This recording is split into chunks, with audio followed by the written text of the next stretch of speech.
Good afternoon. My name is Alicia Wimbush. I am the Program Director for Religious Leaders at the Institute for Islamic, Christian, and Jewish Studies. I again want to thank you so much for joining us for today's conversation about spiritual care for the dying. We are living in times where it feels like death is all around us.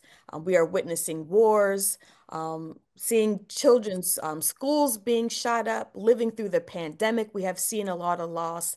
And even us as spiritual care providers, we enter into this space carrying our own losses, whether that's professionally or personally. And sometimes we don't have the space to name those losses or to even grieve those losses. But today, I just want us to acknowledge that as we enter into this space, we are carrying our own losses that we have experienced. And these losses shape us. Death shapes us. It shapes the care that we provide. It shapes the way that we live and move in our societies. And as spiritual care providers, whether we are working in hospital settings, college settings, the military, whatever setting we are in, we are often faced with death. We are faced with the sacred work of walking with people as they're grieving loved ones, or even walking with those who are in the process of dying. And as we are in a more religiously pluralistic society, our understanding of death and dying has to expand. And of course, we draw on our own rich traditions, religious, culturally, to help us understand and help us ritualize death. But as we are facing people who are no longer affiliated with a religious particular tradition, we have to rethink some of our rituals. We have to rethink how we understand death, how we're ritualizing this universal experience.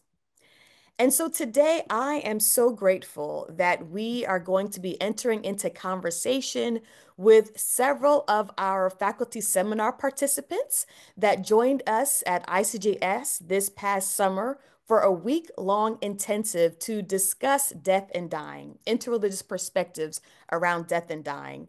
And my colleague, Dr. Zainab Saligan, and I were just so enriched and so inspired about the conversation that we had this past summer. And we wanted to extend that conversation to other colleagues who are interested in this topic of death and dying, who are also engaged in working with people who are in the process of dying or grieving those who have died. And so I am so grateful that we have our participants here from the faculty seminar, both scholars and practitioners, who are going to help us think through how do we provide spiritual care to those who are dying, who are transitioning.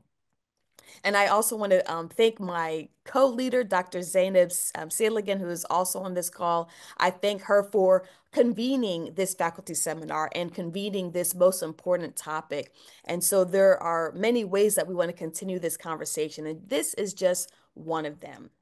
And so I have the pleasure of introducing our panelists today. And I'm sure as they are in conversation, you'll have lots of questions, I'm sure, afterwards. And so we will invite you to submit your questions to the ICJS staff, and we'll try to get to as many questions as possible after our conversation. And so I would love to introduce our panelists today, and their full bios are actually on our website. So I'm just giving you a snippet of some of the things that they do because they have very long bios.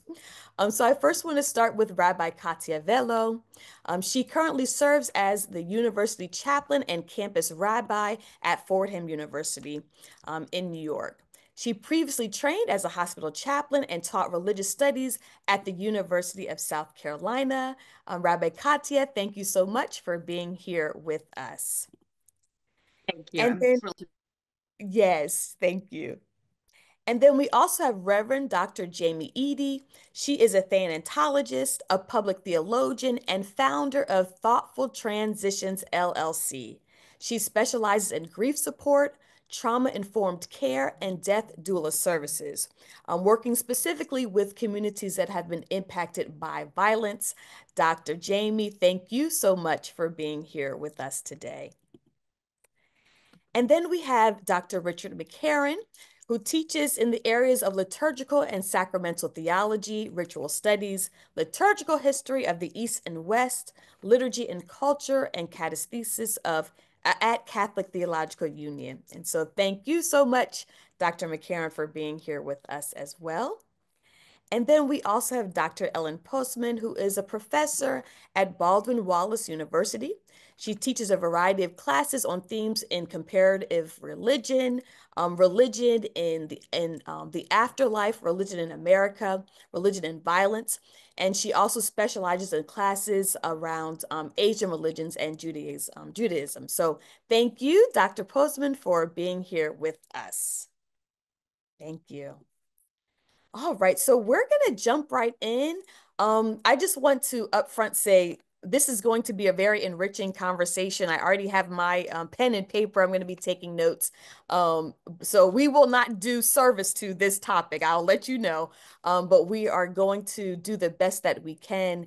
And again, if you have any questions, please submit them so that we can get to them as well. So, my very first question, I would love for each of you to share with us how you understand death and how your own religious or spiritual backgrounds, traditions help you understand death and help you in the work that you do and your research that you do. So, I'll actually start with Rabbi Katya. Thank you. There's this 19th century rabbi, the Kotzker Rebbe, and he compared death to moving from one home to another, and that sort of really resonated with me. Death and dying to me, it's an alive and really intimate part of my life from childhood on.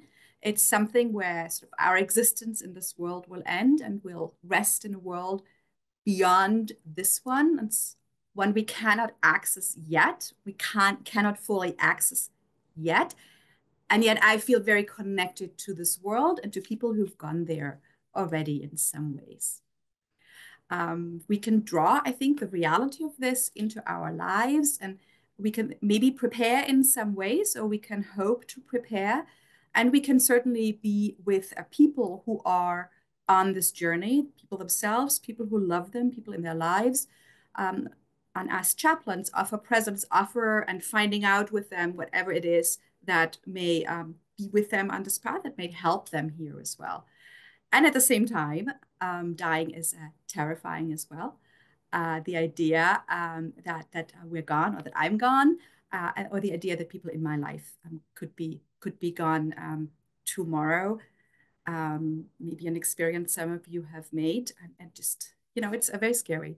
And my ideas of dying and death are framed by Jewish tradition that help me make meaning of my life, and by also Protestant and Jesuit ideas that were also in my life, most of my life as well. So it's a whole mishmash here as well, but we'll come to that later. Thank you so much. Dr. McCarron, how about you go? Um, as I began thinking about the question that you posed, and I think that lots of images came to my mind, and I think one of the ways that helps me to understand in the way that I articulate death is through the image of transitus, through the image of passage. And I think one of the things that helps me to make sense of that is that in my own understanding of death, is also a sense of rupture. It's a rupture of communion, and a rupture of communication that we have, and the loss that our loved ones feel. Also, I think biologically, of course, the physical disintegration, and as Katja, you mentioned, the kind of imposing sense of an untimely death that comes. And in all of this, I kind of image death as well, not only something that helps us to make sense of our living now, but then also a gift of what can be in promise to come. And so, as I begin to think of this through the lens of my Roman Catholic tradition, is to see that in fact death has no longer any power, but in fact is that transition and passage that through the narratives of the Christian tradition have enabled me to become to orient myself and to see that we are oriented by death as well.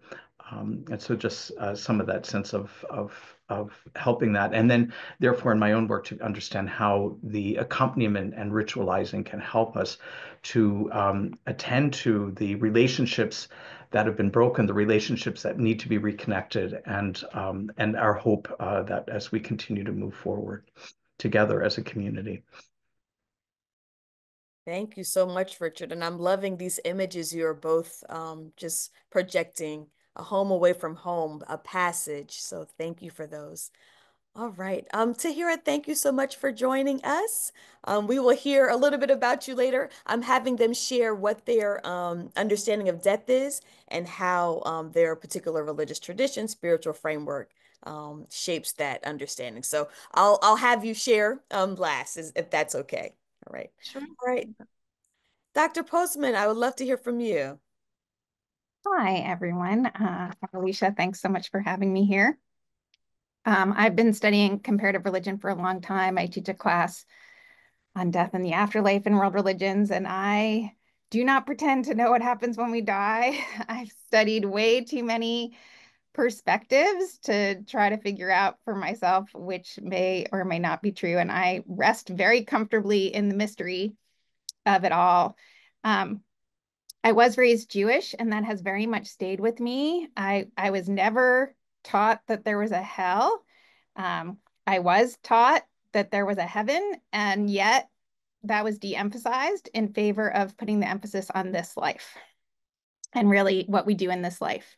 And that has stayed with me as well. There's a tradition that's become a little more common in Judaism now about leaving behind an ethical will of what you want for your family and for your relatives in terms of their character and their development. And that's something that I maybe hope to do when I get to that time.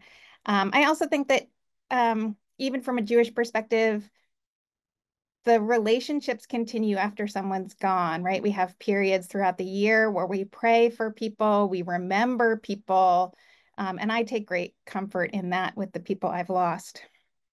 But I've also studied and practiced Buddhism for about 30 years now, and I've been really inspired by the idea that we are born and die every moment.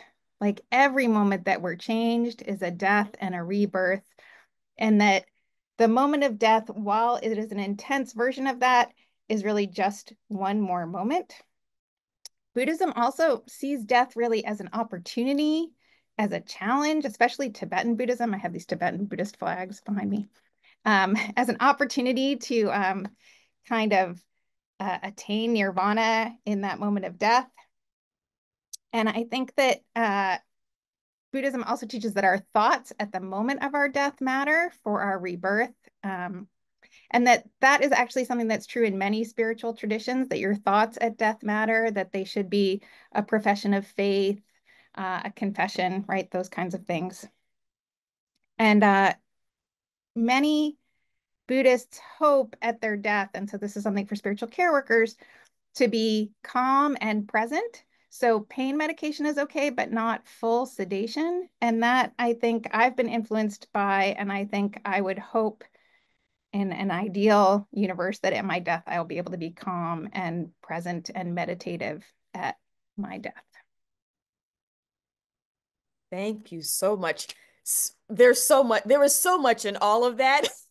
I know Dr. Jamie's like, oh man, thank you so much. And even just you talked about how every day is a birth and a death. And I know for me, that's so striking. Like what does it look like to live like that? That every single day is a new birth and a new death. So thank you so much for lifting that up for us.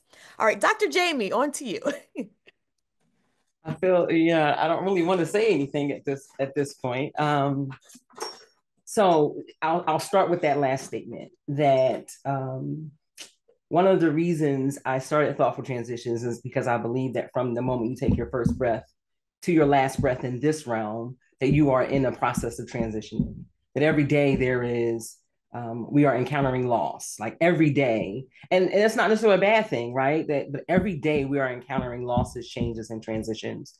And in some way, that is a death, right? That is death and dying. And because of the work that I do here in Philadelphia, specifically around violence and crime and death, that death is also this sort of separation, this physical separation from um, known community, from loved ones, from this realm, right? Um, so that physical separation, but again, in all of these ways that we are dying and being reborn every day. And so I think it's important for us to think about that as we provide care. Now, when I think about my specific leanings, I am an ordained Christian minister, but I, lean very heavily into African traditional religions. I dare not say I'm Buddhist. I dare not say that. And I certainly read literature and take very seriously Buddhist tradition, right? And so there is this sort of interfaith way that I think I live out my own faith. And I do believe if you ask 20 Christians about their faith, that you'll probably get 20 different answers. And so there's that part, right, about what our faith is for us. And what my faith has taught me as I've grown about death and dying is not just the separation, but that there is this reconnection. And Dr. Postman talked about this way that we are connected to ancestors, that we are connected in spirit, that we are still connected to those who are left behind in this realm. And for some, right now, I know not everyone believes that, right? But where does Jamie sit? Jamie sits where I believe that I can still engage in conversations with my grandmother, that she is still very much present with me in this space. Even I lit a candle before we engaged in our conversation. I name elder and ancestor Nikki Giovanni in this space, that she was not even a birth, a DNA relative, and still ancestor that I believe we have an opportunity to commune with, to be in relationship. So even though death is, you think about just the physical process of death and dying, it is this separation, right, from this body that we are in today. It is not necessarily the end of the story. And sometimes in sort of Christian tradition, it is like that's not the end of the story, that there is still a resurrection. And so when I think about death, I'm also thinking about what does resurrection look like for me particularly, but also for the person that I am journeying with. And I'll say this and move, because I want to hear my beloved sister Tahira as well. But as a death doula, part of my work is to engage folks of various traditions, including those who name themselves as humanists and atheists, right? And so it is resurrection, not in a sort of Christian sense where it is Jesus who died and got, but it is resurrection in the sense of what does it look like for this body to no longer to be in this body, but what happens to you, to spirit, to memory, to connection after. Because whether or not I'm in this body, there is absolutely a way that I am still alive in the world because of what I have planted in the world. And I'm going to get the quote wrong.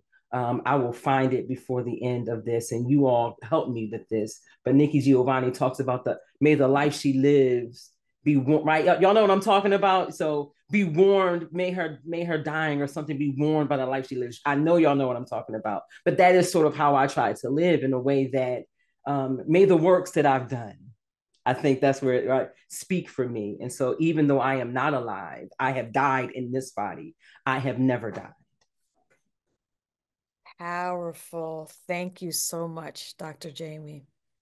Ooh, Tahira, I want to first introduce you properly before you share. So I just want to welcome Tahira, a dear sister and friend, to this space. Um, Again, her full bio is on the website because she has so much going on. But just to give you a little snippet, Tahira Wellman is an advanced practicing inpatient internal medicine physician assistant at Montefiore Medical Center. She served as a hospital chaplain and also as an interfaith liaison at Hackensack University Medical Center. And again, that is just a snippet of all of who Tahira is. And so I would love for you to share with us your understanding of death and how your particular religious tradition has shaped your understanding. Okay, thank you so much for that introduction, Alicia, and I'm happy to join you all. So I'm just going to begin by saying some initial prayers. This is kind of how we begin when we speak. A lot of religious teachers will begin this way. So we begin with invoking the name of God. So I'll just begin by saying Bismillah ar-Rahman ar-Rahim. Wassalatu wassalam ala Rasulillah. So this is just out of respect for my tradition, my religious beliefs. So I'll start with the first question, which I believe is, how do I understand death and dying, and how is my understanding informed by my own religious framework? So this is a loaded question. Why? Because in wearing two hats, one as a clinician, which I'm basically, I was trained to be a scientist, to believe in things like the scientific method and things like that, and empiric, reasoning, right? I wear that hat, but then I also wear the hat of having a very strong spiritual identity and believing in the world of the unseen, which is not necessarily empiric, right? And so it can be very conflicting to kind of sort through these two realities, right? How I was trained and what I believe. But I feel as though both of these things merge into an understanding that I have, that I stay kind of very rooted in when I experience death and dying, or when other patients that I'm taking care of are experiencing death and dying. So I will speak firstly from the Islamic framework, because that I was born and raised Muslim. Let me start by saying that. So I was trained and reared in a Muslim home. My family was Muslim. I went to a Muslim school in my formative years, and then I was in the public school system and so on after that, right? So these things obviously frame a person's worldview. Okay. At the same time, I do have to be sensitive to the worldviews of others, right? Especially working in a hospital and doing hospital chaplaincy work. So speaking from an Islamic worldview, basically how we see the human being is that in this earthly realm, this is a phase of life for the soul. So the soul, the human soul, is a created thing that God created out of the loins of Adam, if we were to go back to the Adamic origins, right? And so once the souls of man, and when I say man, I mean man and woman, were created out of the loins of Adam, the souls, all souls that were to exist, this is in the Islamic paradigm, all souls that were to exist were existing in a realm called alim al-arwah, which is like the world of souls. And that pre-existed earthly life for the human soul, right? So that's the pre-earthly existence of the human soul. And then souls were infused into fetuses, basically, during gestation for every fetus. And that usually happens around the time point of 120 days. So at that point, the soul is then, there's an angel basically assigned to infuse the soul into each human being. And then that's another transition of existence for the soul in the earthly realm, right? And after the end of a lifespan in the earthly realm, then there's death. And then there's a transition from the earthly realm to something called the barzakh, which is it's almost a pre-life existence before the afterlife, before the day of judgment and before the afterlife, right? So when I think of death and dying, I think about a very temporal time frame that is apportioned for every human soul, and it's written and decreed by God, and no one knows how much that time is, or what that time span will be, but it is already pre-written for every soul. And so what we're reminded in Quranic scripture, that the life of the earthly realm is very temporal, and that we should exist in this realm as if we're travelers. And so there's this constant reminder that death can come at any moment. You don't take that for granted. Every action, every intention that you make has to be meaningful and well thought out and with the intent of pleasing God. And so our entire existence and purpose in the earthly realm is to obey God, to worship God, and to follow his commandments and to avoid his prohibitions. And so for me, death is just a phase that the soul goes through in the lives of the soul, if you were to think of these as multiple lives. So it is said to be painful. We do believe that in our tradition, very painful. There's an angel that is tasked with the job of pulling the soul out of the human. And when that soul is pulled out of the human, it is actually pulled out of the mouth, right? There's an actual anatomic way that this happens. And for the human soul that has been righteous and God-fearing and listened to the commandments and avoided the prohibitions and all of that, the soul is said to slip out of that person very easily because it's not attached to earthly, carnal things, right? That person was more angelic, basically, in their aspirations, their spiritual aspirations, than they were human almost, right? So it slips out easily, right? And for the one who is, wretched, I guess, for lack of better words, or the one who wasn't obedient to God's commandments and didn't live a righteous life, the soul will cling to the human body and it will be hard to come out. And so it's even more painful for that human soul. And so this is the experience of death and dying that is a reality, is an unseen reality, because we have the seen world and then we have the unseen world. We believe in two realities, that there's a seen world and there's an unseen world. And I know this might sound a little harsh, but this is the paradigm of how we see death and dying. And so all of the acts of the human being in the earthly realm are meant to be purposeful and intentional to prepare for a good death. And so just to go back to the second question, which is, what are some of the biggest misconceptions that care providers have about our tradition? So in the death and dying phases of, let's say, a hospitalization and having to do with end of life care and end of life decision making, a lot of the times providers become very frustrated with Muslim families because they're very reticent to opt to change the goals of care of their loved one to DNR DNI. And the reason for that is because we believe that life is given to us from God and it's taken away from us from God. And so for a human being to take control of that decision making is something that we do not agree with.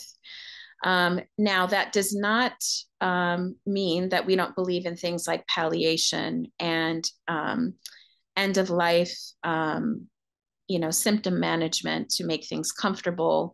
We believe in those things. We believe in pain management. We believe in all of those things. And also, we don't believe in overly heroic measures to prolong death. We don't believe in that. So if it's inevitable, and if, let's say, I believe there's a fatwa, which is like a legal ruling, because we have so many modern advances in medicine now.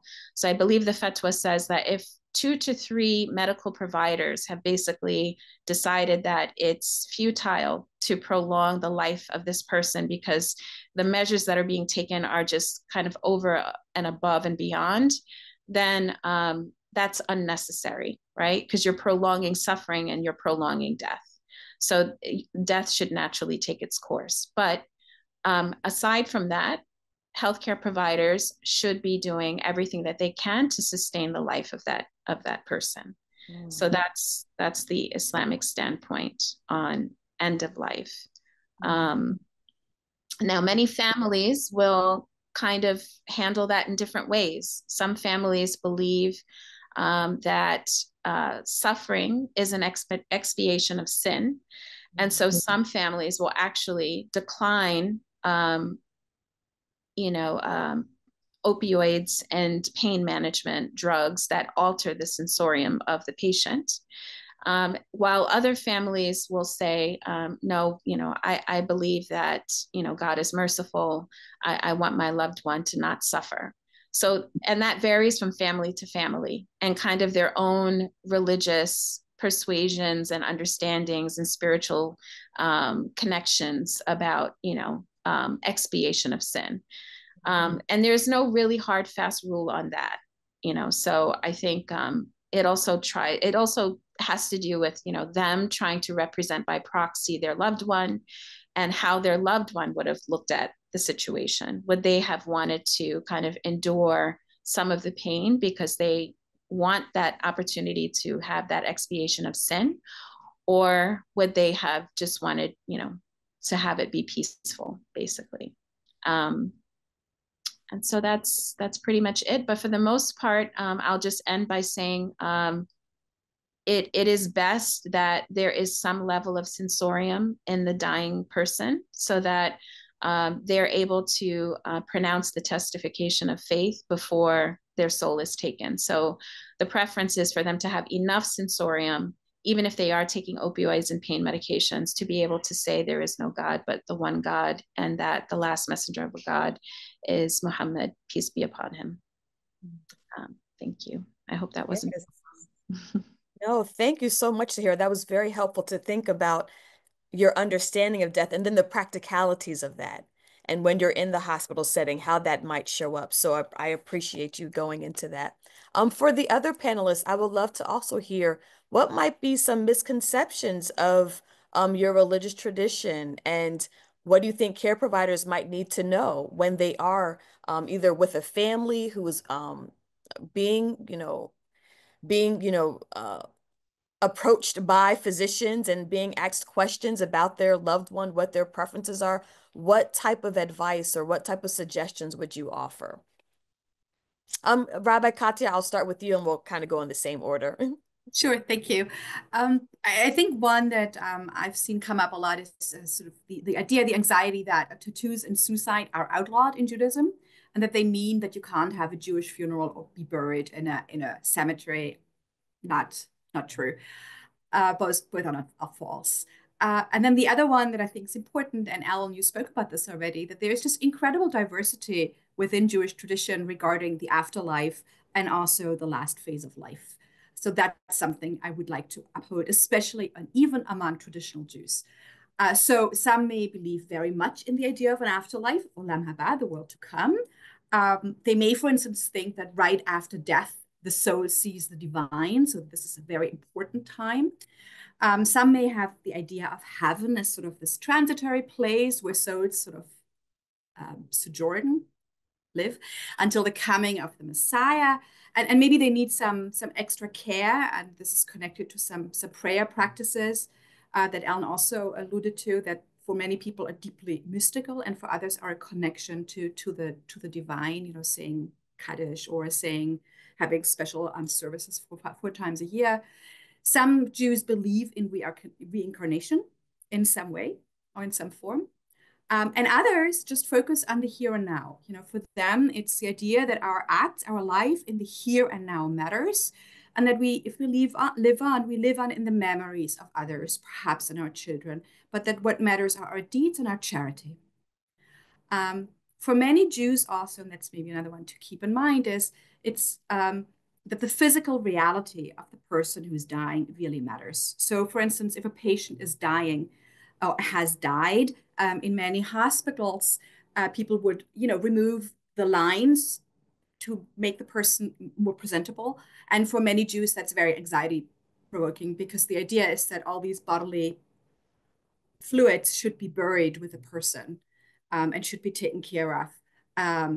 So that's another one to just keep in mind, to just not remove them or cover them or keep them with the body, or to talk about this to patients, or to families. Like I found when I explain to families, this is not a sign of disrespect. This is not a sign that somebody wants to abuse your family's loved one's physical body, which for families from survivors from survivor families.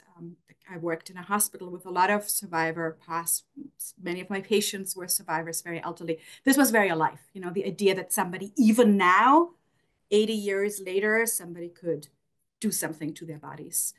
But really, all I would encourage is that every time you enter the room of somebody who is Jewish or Jewish adjacent in some way, you just remember there's incredible variety, and you sort of keep in mind what other Jewish patients may have told you and realize that this may be something completely different. Thank you. Thank you for taking care of those. Thank you so much, Katya. Dr. McCarron, we'll go on to you, and then Dr. Postman, and then Dr. Jamie, you can close us out on this question. I think the kind of question, the way that I want to enter into this is to pick up on a number of the themes that each of my colleagues here have spoken about, is the way that we understand our living as a preparation for dying, and the way that we understand that each moment is our expectation movement toward death, and that death in terms of that transition where we have new relationship without this body that we have now. And I think one of the things is that that I find within the Roman Catholic tradition is a kind of stunted imagination around this moment of death, in which the ways that we can accompany somebody in dying is either relegated to the clinical or is simply relegated to the very last moments. And I think one of the things to help the patient to become to understand is that in that passio, in that suffering, there's accompaniment that comes, and the role of the minister to be able to bring the promise and hope of word, so the importance of scripture, the importance of touch in the face of the kind of clinical assault on the body that often comes in those final moments, where the care and concern that comes through the presence of the other minister, and the fact that in the way that we still have in something in the Catholic conscience, we talk about last rites, when in fact what we had in re-envisioning our imaginations, that the last rite actually is that final communion, and something to the effect that, to hear it, as you said, that the ability to be able to make that final profession of faith for a Roman Catholic Christian, that moment is the reception of Holy Communion, is viaticum, that the one in whom we have become united in dying, we will be united in rising through that Holy Communion, so that the way that our baptism is echoed again in death. So I think something of helping us to see that anointing of the sick and laying on of hands are all parts of these moments to help ease these transitions, not only the anxiety of the person who's dying, but also to help those who are accompanying that person to reconnect and to rethink their relationships. And I use that image of rupture of communion and communication, and Jamie, you picked up on that, is that then we have a new understanding, and then our rites of funeral and of leave taking help us to reweave those and re-envision them. And so I think that as ministers, is to be able to bring the wealth and riches of a tradition that may be unknown, unexperienced, or that we continue to think of our position death as something, and in its fear, but a fear that we can approach with hope, and even in the midst of the physical disintegration, to understand that there is a renewal and a reorientation that can come from that. And so I think it is, again, listening to the kinds of narratives that help people to make, and the families to make sense of what's happening. And then through these rituals to begin to continue that accompaniment that will continue from that deathbed into through the grave and into the memorial that would follow from that.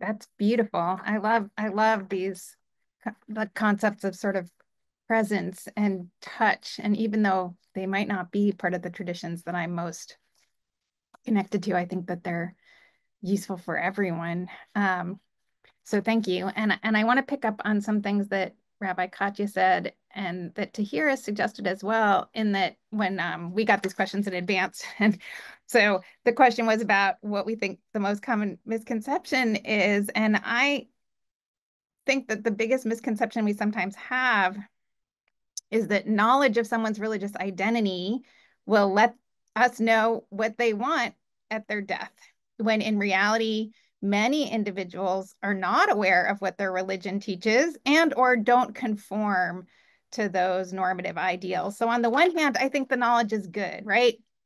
We might expect Jews or Hindus to want to have someone from the family stay with the body the entire time from death until burial or cremation.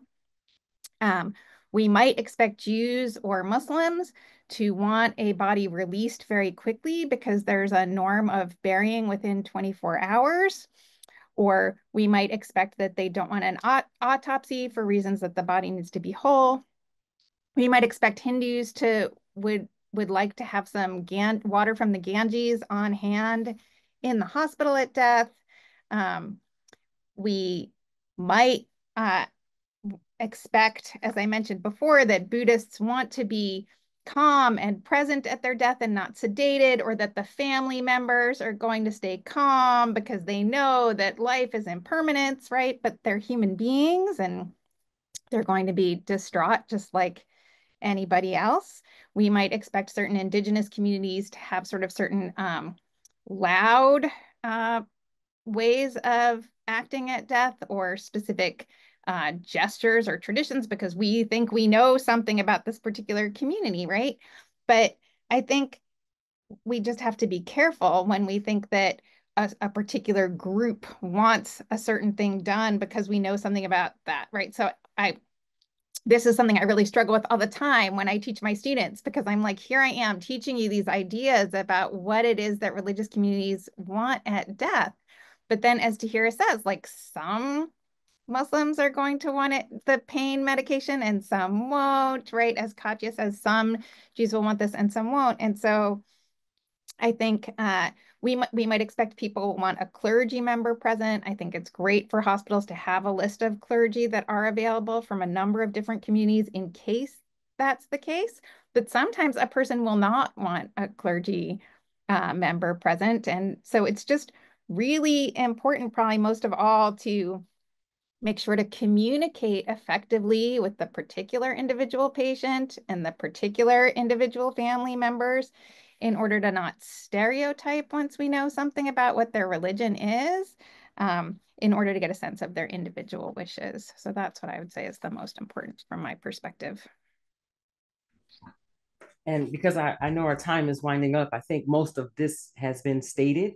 And when I wrote, I just want to say, as Dr. Ellen was reading her answer, I was like, okay. So there's a diversity of the ways that people understand and practice their faith. And so to enter into someone's space saying, you know, I too am a Christian, or I too am Muslim, I too am, and to think that that is now a reflection of how they'll practice their faith is, for me, sort of the biggest red flag, if I can use that way, right? It's the biggest red flag. So recognizing that, and this is what I teach when I'm teaching death doulas, but also pastoral care students, but very specifically death doulas who may be called into all kinds of spaces, right? They just don't necessarily know the person that they'll be supporting with the group that I'm serving.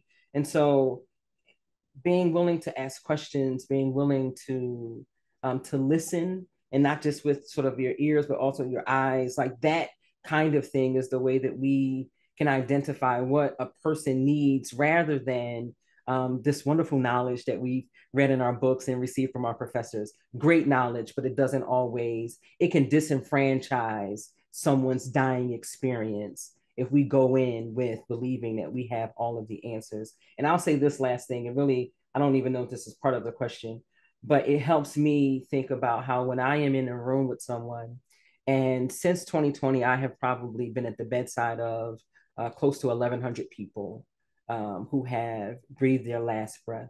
And there are times when, you know how we call and we say, get the family together. And there is something for me spiritually where I'm saying, nope, it's not time yet, because there is something for me about the way the person's mouth is that tells me whether or not this is going to be their last breath. I have no sort of scientific, right? I can't point you to a book. So I just appreciate Tahira mentioning that earlier, because that is in fact how spirit speaks and tells me that this person is about to, or is in the process of breathing their last breath. All of that to say, each of us enters into this space differently. And I don't want us to go into someone's dying experience believing that we know what it's going to be or what they need without a willingness and sort of a humbleness to ask questions, remain curious. And that is how we are able to accompany people in ways that are equitable and just and loving. So thank you so much, Dr. Jamie, for that. And I appreciate, and I think as spiritual care providers, at least in our training, we are taught we have to be person-centered. And so although we have, certain knowledge, at the end of the day, we have to ask that person, what do you need? What do you want? And so I appreciate you just highlighting that. I appreciate that. Rabbi Katya, you are in a different environment. I know you were doing hospital chaplaincy and now you're in college chaplaincy. And I'm curious to hear from you. What are the questions that come up for college students? This might be their first time away from school, from home, at school, in a new environment. We've kind of talked about like what death and dying might look like in a hospital setting. I would love to hear from you on a college campus. What are the conversations, experiences, questions that are coming up for these college students? Thank you. So I should say I've only been here 6 months, so it's a very limited sample. It's come up in various contexts. One was students who very suddenly lost a group of them, two friends within a week or two. So there are all these questions of, why does this happen? How does this happen? What do I do with this? And to just see how students absorb this and how they worked with this. And Dr. Jamie, you talked about this, and it's exactly the individual experience. For some, death and dying was very much part of their life. And for some, this was the first time it was this close, and it was something that had been completely outside of the realm as sort of young Americans. I am also a chaplain, not just of students, but also of faculty and staff. And we this semester had a very sudden death of an incredibly beloved teacher of many decades. And so while I have much less, of course, opportunity to sit with people who are dying, I do more sort of post-death memorial work. So, sort of mini Shiva, sort of providing space for people to get together. And this was an attempt, I'm new here, so I just offered it. And I was surprised by the way in which people took to this, the opportunity to sit together. And I had sort of envisioned we write cards for the family, and the people just looked at me and were like, absolutely not. We're here to be together. We're here to remember. We're here to just be. And that was really powerful. So it's a very different, it's much less physical. But there was a moment when one of the older Jesuits, I'm at a Jesuit school, came to me at one of the receptions. He said, so, you're a college chaplain. Do you know what you're going to do when somebody's going to die? And I wanted to look and be like, there's a lot I'm not prepared for. And obviously, when it comes to death and dying, a lot I'm really not prepared for. But I do feel, I can do this. Like, you can trust me. Like, I got you. I got this here. Yeah, so much for now. I anticipate there will be much more experience and much more talking. Thank you so much, Rabbi Katya. I appreciate that. So we have some questions from the audience, but before we get to them, I would love to talk about a topic that doesn't always get talked about a lot, which is near-death experiences, which I am very intrigued about. And so I would love to just hear from Dr. Postman. I know you teach whole classes on this. I know that. But I would love to hear from you. What do near-death experiences reveal about the afterlife? And I think we've all kind of talked about with different traditions, there are different perspectives about the afterlife. But I would love to hear how might this idea of the afterlife be comforting or disconcerting to persons as they are facing the end of life? So if you could just touch on that a little bit, that'd be great. Sure, you know that I love this subject. So my students get fascinated by it. I'm fascinated by it. I will always be fascinated by it. So I'm sure you all know near-death experiences are when people who have flatlined have very vivid experiences of what they see as the afterlife. And to these people, I think the most important thing is that these are very real. Some people who flatline experience nothing, and that's important to recognize. And there have been a handful of cases where people have had a negative experience, but more than 18 million people have had near-death experiences. And for the most part, they have been positive. They have experienced a loving, forgiving presence and a sense of peace and tranquility. Many discuss meeting dead relatives, some of whom that they knew in life, some of whom that they didn't know in life. There are some really inexplicable things, people who come back with knowledge that they couldn't have known otherwise, that turns out to be true. People who were able to see what was happening in the operating room and recount it, even though they were, by all medical accounts, dead. People who, there's one or two instances of people who say they developed certain psychic powers after. I know much less about that. But so there's a whole fascinating there's a lot of research going on what these mean. I think it is a very comforting idea, right? From a scientific perspective, a lot of times these are understood as things that happen during the process of death that are causing this, in terms of what might be last bits of oxygen in the brain, or electric impulses that continue from what can't be detected by an EEG or an EKG. I don't know if we can know what's happening. Like I said, I'm very comfortable with mystery. So, but I think I find it comforting. My students find it comforting. I recognize that the data is not scientific, and yet I have given books that involve near-death experience to many people who've just lost someone, because I find it that comforting. It is decidedly not as comforting to people who have a very specific religious view of what the afterlife should entail that is not this. And those for those people, it is not comforting. It's not helpful. It is understood to clearly, like many scientifically minded people, to be something that is a physical process or a hallucination. The one thing that I would say to caregivers that I think is really important, and I think has changed since these really started coming about, and you probably all already know this, is just that when people have near-death experiences, they 100% believe that they have seen the afterlife, that they have seen heaven, that this is very, very real for them. And so the one thing to not do is belittle them, to refer them to psychiatric care, to um, to sort of dismiss what they're trying to say. I think people want to speak about it, but they're concerned about being shamed, or being seen as crazy. And so it just needs to be taken very seriously. These end up being deeply spiritual and meaningful experiences for people, whether or not each of you individually understand this to be real or not.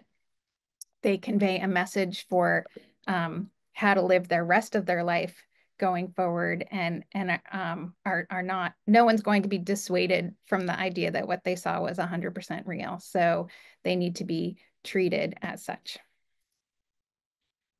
Thank you so much, Dr. Postman.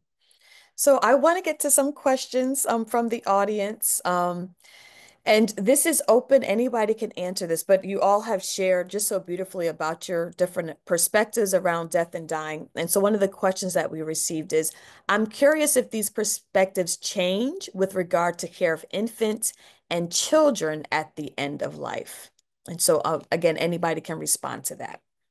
So my response about sort of what death is and end of life care does include sort of children and infants. This idea that it is still a transition to a different realm, that there is still connection possible. I'll say this, as I worked when I did hospital chaplaincy, I worked in the neonatal unit, I worked in labor and delivery as well, as a chaplain, of course. And I spent time with folks who did not leave the hospital with the child, and in those moments, sort of all of the information, the knowledge, the sort of practical understanding that wasn't really relevant as much as what did it mean to just be with this parent who may have questions around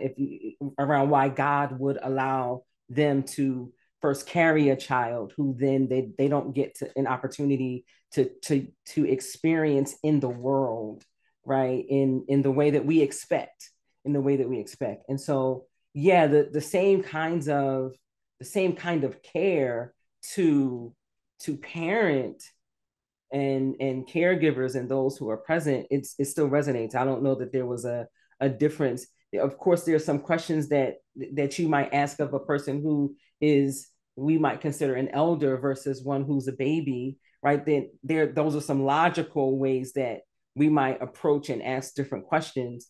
But at the core of that, it was for me just being willing to sit with the complete, for me, unfairness and disappointment, and like I am feeling we're human, right? And so just being in that moment with them in ways that don't diminish, in ways that don't suggest that they still have more time to bring another child into the world, like just being able to be with them in the utter disappointment of the moment, without having to have answers to the why, because the truth is I don't know that we do in that way. So I don't know that I'm answering your question, Bill, but I hope that is some of, I hope that's some of what you needed to hear. Alicia, may I say something? Yeah. It's Pat Passarelli. I'm a pediatrician and I'm a theologian, and I will tell you that children have near-death experiences. Oftentimes, in my experience, because I've worked with dying children, um, the the emphasis is on the adults and not on the children, which makes the children feel bad sometimes. We need to do more work in this area, because the parents need support, but sometimes they can't support the kids because of their own distress. So I just wanted to say that, since I've been doing it for a while. Okay. Thank you, Dr. Fossarelli. I appreciate that. And I can I just say this to what Dr. Fossarelli said? We ignore children in every aspect of their, in every aspect of their care. So even if it's at an end of life experience for a child, if it's at just a regular medical appointment for a child, we don't see children as human beings, and therefore, at least for me, we sort of ignore the fact that they are the ones going to. So I completely, absolutely, I think we need to do better there. And I would love to hear from Dr. McCarran and to hear, are there any rituals in your particular traditions, as we think about end-of-life care for infants, children? I mean, one of the things is, Jamie, as you were talking, is in fact that lament. We really need to be able to lean into that. But when those of us who, as we've lived life, and it's as an end of our personal history, I think at those moments of a perinatal death is that we're also talking about of naming a future that we had hoped for the child, of allowing whatever name that was going to be given, and claiming that, and expressing the hope that we had, because I think that those, as we said, those ties are not undone, and that in fact, how do we then begin to reconnect? And so I think that the importance not only of the sitting with the pain and naming the pain, but then also of speaking of the future that had been hoped for in this child, and what that would bring to us, just as an observation, because I think we don't have rites that are at least in the Christian tradition, rites that are particularly structured for children. But how do we then be able to use the elements of preparation of the room for the child that was there? How has this become ways for us to be able to name and claim this child, and the love and the risk of love that was taken, and that dying and rising in that moment, as we move forward? Yes, thank you so much for that. To hear, if you wanted to share, were there any rituals within your tradition as we think about infant care at the end of life? So I am not familiar with any specific rituals, but I will say that a part of spiritual practice for a lot of Muslims is to reflect on the life of the Prophet, and to do that kind of on a cyclic basis. Most religiously observant Muslim families will try to review what we call the seerah of the Prophet, which is like his entire life story, um, and just reflect on the wisdoms that we can glean from his life. And one of the things that comes to mind with this particular topic is his own experience with loss. So I don't know if everyone here knows, but he was orphaned as a young child. And so he was kind of the product of an adoption kind of relationship. And so that was his first experience with loss. But then also, he himself lost several children. Only one of his children that he bore, like, actually survived, Fatima Zahra. The rest of his children actually died at very young ages. And so, or fairly young ages, I should say. And so it's very interesting to think about this question, because I think for a lot of families, that might be a way that they also cope with loss of an infant. Maybe just kind of reflecting on how the Prophet himself dealt with that in his own life, um, and kind of the prayers that he invoked, what we know from his life of how he dealt with loss and suffering with respect to that. That's kind of what comes to mind, but that's kind of anecdotal. There are no specific rituals, but I will say, just reflecting on his life and also just the suffering of prophets that came even before him, kind of become a modeling for how to deal with suffering, human suffering, and the understanding of suffering in general. Thank you. Can I Yes, just yes, go can I just ahead. add one aspect that we've mentioned before, and that is that turning to tradition or the presence of tradition in people's lives can be both a blessing and can be a terrible burden as well. So, for instance, for many traditional Jews, there was no burial for infants who are under 30 days old. And I know this is the case in other traditions as well. This has changed, but for many people, that's, a very difficult thing. How about things that make a child, especially a boy, part of the community, circumcision, living for 8 days, all these things. So just to remind us. And the second one that I think, being with children and infants who are dying and their families, is very hard on many chaplains, so on many caregivers. So I want to just bring this up as well. There's a lot of terror management, I think, that we need to do as well, and a lot of turning to our own sources of strength as well. And this is, I think, for all practitioners who do this work, because it's hard. Yes, thank you for sharing that, Rabbi Katya. I know for me as a chaplain, that was my worst nightmare, to receive one of those calls up at the NICU. And when it did, I was terrified. It was very heartbreaking. So yes, it's one of the difficult parts of this work, definitely. Friends, I know we could go on and on. I have so many other questions.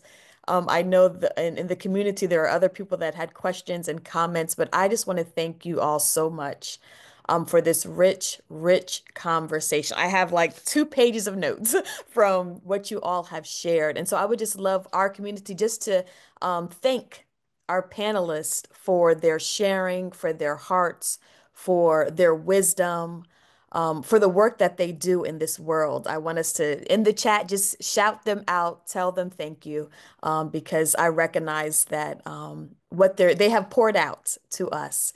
And so I just want to let them know that you are all so appreciated. And I'm grateful for our paths crossing and for you sharing with this community in the way that you did. So thank you so much.